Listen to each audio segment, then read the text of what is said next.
Gracias, Jime, gracias a Monseñor Buchaté y al Padre Revelo y a Blanca Castilla, que siempre me encanta escucharla por lo claro de su y provocador de sus afirmaciones siempre en el ámbito de la antropología personalista y relacional. Yo simplemente quiero terminar esta reflexión y esta presentación del documento comentando algunas cosas que pueden ser oportunas, no solo para revisar la última parte del documento, sino también para que en América Latina podamos valorar realmente qué es lo que nos está regalando la Iglesia a través de esta declaración. El Papa Francisco claramente ha ido colocando un conjunto de de el, me lo imagino como un Lego, ¿no? Como de piezas de Lego para ir armando poco a poco un tinglado. Por supuesto, todos lo sabemos, el Papa Francisco, en continuidad con las enseñanzas del Concilio Vaticano II, lo que nos invita a todos en general en la Iglesia es a vivir una nueva asimilación del concilio. Es decir, que de una manera más madura, más profunda, podamos vivir más al estilo de Jesús, al interior de la iglesia y proponer nuestra fe ante el mundo. Dentro de este gran proyecto de renovación y de reforma, que implica primero que nada, por supuesto, la reforma del corazón y después de las estructuras, se han ido colocando una serie de elementos poco a poco para que la enseñanza perenne de la Iglesia se actualice pastoralmente. Todos hemos visto sus distintos documentos, simplemente menciono algunas cosas que pueden ser elocuentes y relevantes. Amoris Laetitia. Cuando publica justamente la declaración posinodal Amoris Laetitia, de repente los sectores más liberales se quedan desencantados porque esperaban muy posiblemente que la Iglesia estuviera a favor del divorcio o que admitiera formas de procrear contrarias a las exigencias de la ley natural y de la enseñanza evangélica. Y los sectores más conservadores también, muchos de ellos quedaron muy desencantados al mirar que el Papa hablaba muy abiertamente de que si bien todo pecado mortal es una situación objetiva de pecado, no toda situación objetiva de pecado siempre y por definición es un pecado mortal. ¿Cuál es la distinción? Pues que estos dos conceptos, uno se refiere al ámbito estrictamente moral, la expresión pecado mortal, y otro al ámbito del derecho, a las conductas exteriores observables en fuero externo. Sin entrar ahorita en más minucias, simplemente hacer ver que ya en Amoris Laetitia, con una gran fuerza el Papa Francisco, nos recordaba la doctrina sobre el matrimonio y la familia y nos hacía ver que lo que se necesita renovar no es el tema de la indisolubilidad, no es el tema de la relación mujer, no es el tema de la fidelidad conyugal, sino la estrategia pastoral que es necesario para acoger a las personas que han sufrido en el amor, al amor herido, como él dice en Amor y Leticia, a la luz de la caridad con verdad. Verdad que nos permita reconocer nuestra miseria y nuestra falla, y caridad para que esta verdad no nos intoxique, no nos destruya, no nos aplaste, sino que encuentre un itinerario pedagógico que nos ayude a salir muchas veces de la postración. Esto generó ciertas controversias, ciertas tensiones, no se diga con la muy reciente publicación, el 18 de diciembre, de Fiducia Supplicans, en donde nuevamente, sin cambiar ni tocar la doctrina sobre el matrimonio y la familia, el Papa amplía el horizonte de las bendiciones para enfrentar el desafío de las bendiciones no litúrgicas, es decir, las bendiciones más sencillas, e invitar a que todas las personas, independientemente de su situación moral, eclesial, de sus convicciones, puedan, puedan ser objeto de una bendición. Es decir, puedan ser acompañados por un ministro ordenado que fuera de un acto litúrgico, pide a Dios que bendiga lo verdadero, bueno y bello que haya en sus vidas, aun cuando estas vidas estén muy heridas o tengan algunas marcas y deficiencias contrarias a la vida evangélica. Eh, Justo de todas estas controversias han generado una serie de sospechas, una serie de sospechas. En los sectores tal vez más liberales, de gran tristeza. Parecía que el Papa nos iba a regalar una serie de actualizaciones y modernizaciones en la doctrina de la Iglesia, y a la hora de la verdad el Papa sigue insistiendo en que el aborto es un crimen, en que la vida homosexual activa no es conforme al Evangelio, etc. Y en los sectores más conservadores, al contrario, encontramos también una gran decepción porque muchos ambientes y personas piensan que existe un criterio superior al de la fidelidad al Papa para vivir la fe católica. Es decir, como si hubiera una especie de paternidad superior a la que Jesús mismo ha establecido para conducir a la Iglesia conforme a lo que Él dejó establecido. Y hoy, gracias a esta declaración dignitas infinita, podemos decir, creo yo, varias cosas importantes, varias cosas importantes. Primero, que tenemos claramente parámetros en la enseñanza del Papa Francisco, sobre todo en esta enseñanza de del dicasterio para la doctrina de la fe, que es el área en donde el Papa ejerce su ministerio, particularmente en la custodia del depósito de la fe. Aparte, con esta declaración tenemos elementos suficientes para entender que, por supuesto, como católicos, tenemos la obligación de continuar la aventura del pensamiento,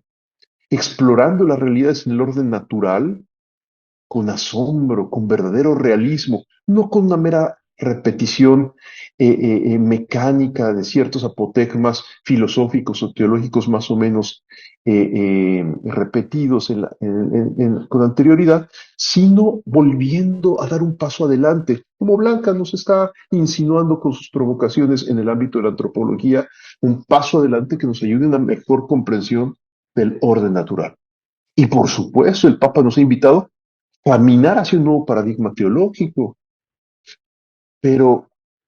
el avanzar en el ámbito de la ciencia, el avanzar en un nuevo paradigma teológico, no significa avanzar en medio de una nada absolutamente ilimitada y que no tiene mayores referencias. Al contrario, estas declaraciones y esta en particular nos muestra que la carretera por la que hay que avanzar es la carretera de la dignidad humana, por la que ha muerto Jesucristo, por la que es posible afirmar con radicalidad la opción preferencial por los pobres y la defensa del no nacido, la dignidad del migrante a migrar, y por lo tanto la crítica a la construcción de cualquier tipo de muro y de perspectiva soberanista, y al mismo tiempo la dignidad del paciente terminal, que merece vivir hasta el último momento de su vida con plena dignidad, sin precipitar a través de un acto deliberado por parte de otros su propia muerte. Eh, ¿Por qué nos atrevemos a decir esto? Porque si tú y yo vemos esta última parte de Dignitas Infinita, vamos a ver que muchas causas sociales de nuestro tiempo están ahí expresadas, pero curiosamente causas que muchas veces son defendidas solamente de manera parcial de un lado, dejándolas del otro lado. En otras palabras, las polarizaciones conservador-liberal, derecha-izquierda, hacen que muy fácilmente el tema de la dignidad lo vivamos esquizofrénicamente, como con la personalidad dividida, como diciendo, si yo estoy a favor de los indígenas y de los más pobres, entonces no me debo de involucrar demasiado en la defensa del no nacido, por ejemplo, o del paciente terminal. Y no es así. No es así. Cuando nos damos cuenta, ya sea por la revelación o ya sea por la razón natural, que todo ser humano es persona, es único, irrepetible, insustituible, merece respeto y merece ser defendido si por sí mismo no puede defenderse, tenemos que luchar con la misma pasión por todos, todos, todos, como suele decir el Papa. Es decir, por todo el arco de la vida, que la enseñanza de la Iglesia siempre ha sido defender la dignidad desde el momento de la concepción y hasta la muerte natural, sin excepciones, sin fragmentaciones, sin afirmaciones ideológicas que hagan que, por ejemplo, la defensa del no nacido no sea simultáneamente defensa de la dignidad de la mujer que ha concebido un hijo en contra de su voluntad. La afirmación de la dignidad de todos o es simultánea o caemos en ideología. El Papa ha sido severísimo, severísimo. Recientemente, su servidor, el cardenal Ouellet y algunos filósofos y teólogos nos reunimos aquí en la Santa Sede, aquí a unos cuantos metros, para tener un congreso de antropología. Y, oh sorpresa, con gran fuerza en la inauguración, el Papa Francisco, ustedes lo pueden ver en las notas de prensa, lo primero que dijo es, pónganle especial atención a la horrible y perversa ideología que fractura la identidad sexual de la persona de sus manifestaciones socioculturales, es decir, de su género. Esto es muy potente, porque nos hace ver que la Iglesia está comprometida con la dignidad de todas las personas, sin límites, sin condicionamientos, sin relativizarla a partir de ciertos contextos. Y el Papa usa una expresión técnica muy aguda, que es cuidado con las colonizaciones ideológicas. Cuando uno explora de dónde ha salido en el lenguaje reciente de las ciencias sociales la palabra colonización, uno recuerda inmediatamente que el buen Jürgen Habermas y en general la Escuela de Frankfurt habían hablado de las colonizaciones de la tecnoestructura sobre el mundo de vida. En América Latina, todos lo sabemos, una parte importante de la filosofía de la liberación ha evolucionado hacia el llamado giro decolonial y ha denunciado que es necesario decolonializar el pensamiento latinoamericano. Si tomamos en serio estas invitaciones de pensadores tan laicos como Jürgen Habermas o en América Latina como los padres de la decolonización, Enrique Dussel, primero que nada, tenemos que descubrir que muchas de estas proclamas e invitaciones de descolonización están colonizadas por ideología. Y la única manera de descolonizar al propio pensamiento decolonial es con dignitas infinitas,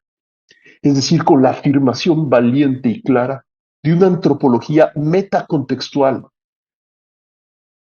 que afirme la dignidad de todo ser humano en cualquier contexto, en cualquier circunstancia, en cualquier ámbito, siempre, sin excepciones. Porque si abrimos el espacio para unas pequeñas excepciones, por ahí se nos cuela de repente todo el problema del sacrificio de los seres humanos más vulnerables por parte de los que de repente tienen elementos de poder para imponerse y aplastar. El tema de abrir una excepción en el reconocimiento de la dignidad humana siempre, siempre, siempre en la historia de la humanidad ha abierto la puerta para que la voluntad de poder se imponga y el despotismo sea el que reine. La única manera de no tener una sociedad despótica, de evitar la guerra, de evitar el maltrato a los migrantes, de luchar verdaderamente por la causa indígena, de luchar por la mujer maltratada, de luchar por el no nacido, de luchar por el paciente terminal, es justamente afirmar que no hay ningún límite para el momento de afirmar y defender y promover la dignidad de todo ser humano. A la hora de que Dignitas Infinita se ha publicado, han aparecido ya en estos cuantos días unas reacciones muy interesantes. En Alemania, algunos famosos teólogos de distintas universidades han dicho, qué lástima que el Papa Francisco ha tolerado que esta declaración regrese a la vieja antropología romana, a citas de Juan Pablo II, afirmaciones procedentes de Paulo VI, de Benedicto XVI. No nos extraviemos. Estas quejas, sobre todo, se basan, y ustedes las pueden ver en Internet, sobre todo en el ámbito de habla alemana, porque Dignitas Infinita, dicen, no reconoce la dignidad como autonomía. La autonomía es verdaderamente una capacidad que tiene el ser humano para definirse a sí mismo los fines de su acción. Es algo muy bello, es un gran índice, una gran señal, un gran signo de dignidad. Pero no es el fundamento de la dignidad, sino es su efecto, es su manifestación, es su signo, es su señal. Cuando uno quiere hacer de la autonomía, como quisieran algunos de nuestros amigos alemanes, el fundamento de la dignidad se volatiliza. Porque en el fondo, se termina justificando ni siquiera la libertad, sino el deseo como parámetro fundamental de derecho. Y eso es algo muy peligroso, como hemos visto en todos los despotismos ilustrados del siglo XX o en los nuevos despotismos neopopulistas posmodernos del siglo XXI. En el ámbito conservador también ha habido críticas. La más contundente y fuerte ha sido la de aquellos que en nombre de Santo Tomás dicen que Dignitas Infinita es una contradicción, que ya Santo Tomás había dicho que solamente Dios es infinito y por lo tanto es el único ser con dignidad sin límites. Y se les olvida que el Papa, San Juan Pablo II, en ese famoso discurso para personas discapacitadas en Alemania, había dicho, la dignidad, lo voy a decir en mis palabras muy a la mexicana, la dignidad no se le regatea a nadie, mucho menos al discapacitado. Siempre debe de ser afirmado. No importa que el ser humano haya perdido su figura humana, esté lastimado por la pobreza, por la discapacidad, por haber sido mancillado, violado, siempre la dignidad ontológica persiste. En cualquier circunstancia, decía el Papa Juan Pablo. Por lo tanto, no tiene fronteras, no tiene límites, es dignidad infinita, dice el Papa en alemán. Eh, no es verdad esta afirmación porque el Papa Juan Pablo II la haya dicho, sino que el Papa Juan Pablo II la dijo porque primero es verdad.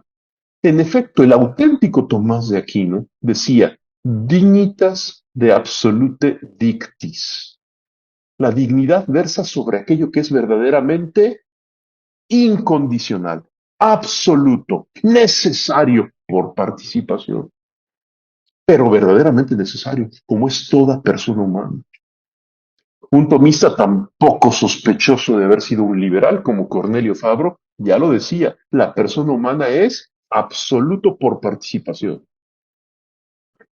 Y en esto realmente lo único que está haciendo es continuar la reflexión del Tomás de Aquino de verdad, no de unas o dos o tres frasecitas, sino del Tomás de Aquino integral que nos muestra siempre una manera de comprender al hombre y a Dios muchísimo más rica y provocadora que la que nos regalan algunos manualitos más o menos resumidos que andan por ahí todavía a veces circulando. ¿Por qué me atrevo a decir esto? Porque en América Latina tenemos grandes desafíos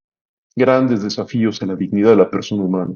pero que requieren, no, lo voy a decir así, no bastan los gritos y los reclamos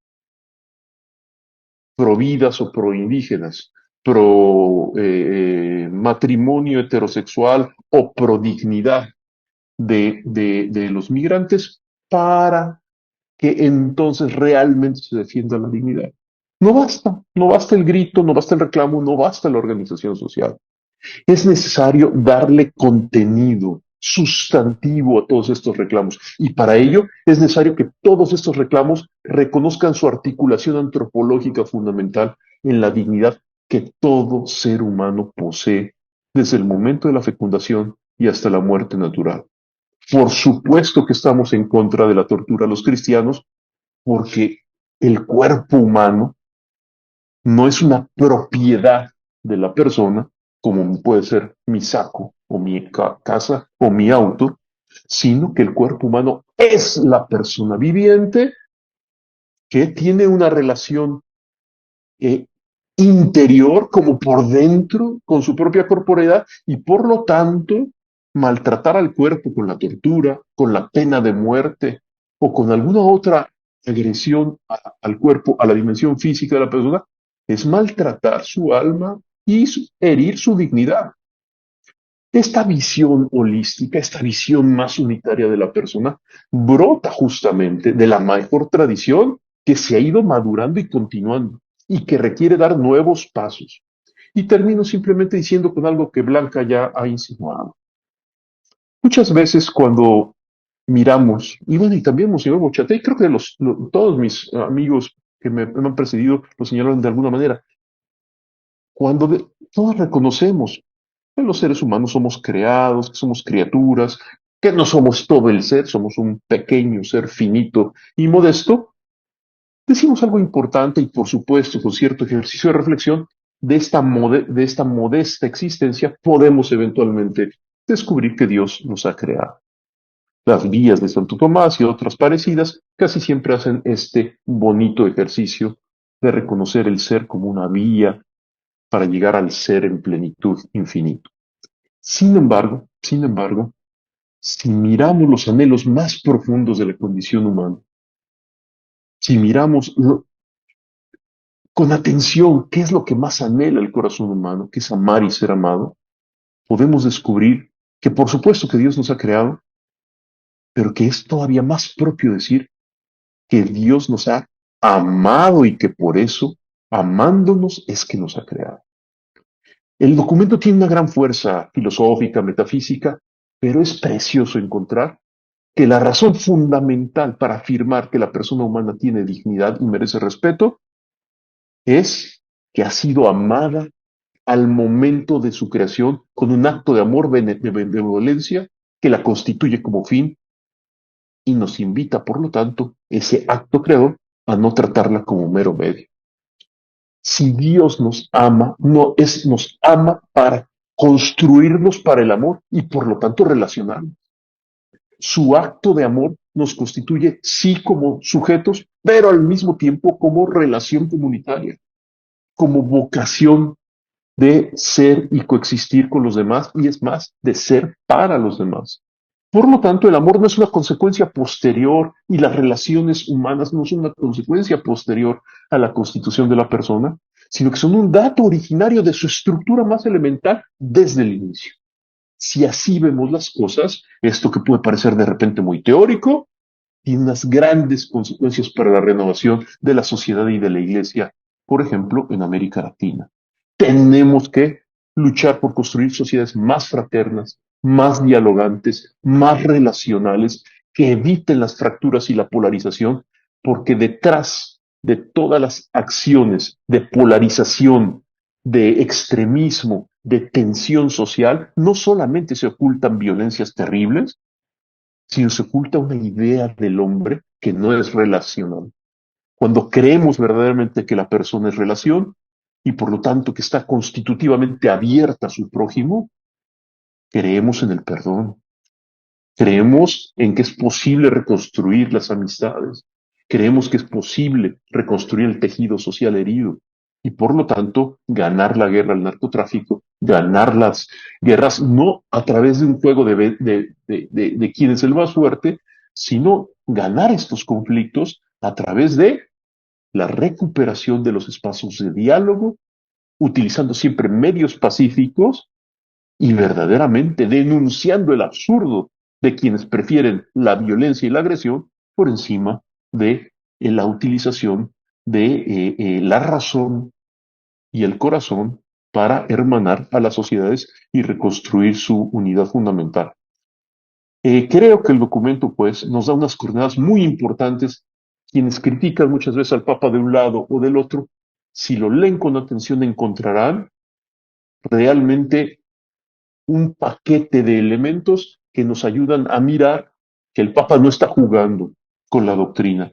El Papa está, ante todo, afirmando la doctrina constante de la Iglesia, que necesita ser mejor entendida, y es por eso que la revelación no evoluciona, pero sí puede evolucionar mi comprensión de la misma E igualmente en el ámbito natural, puedo tener una comprensión mejor de la realidad natural si me pongo a estudiar e investigar con disciplina.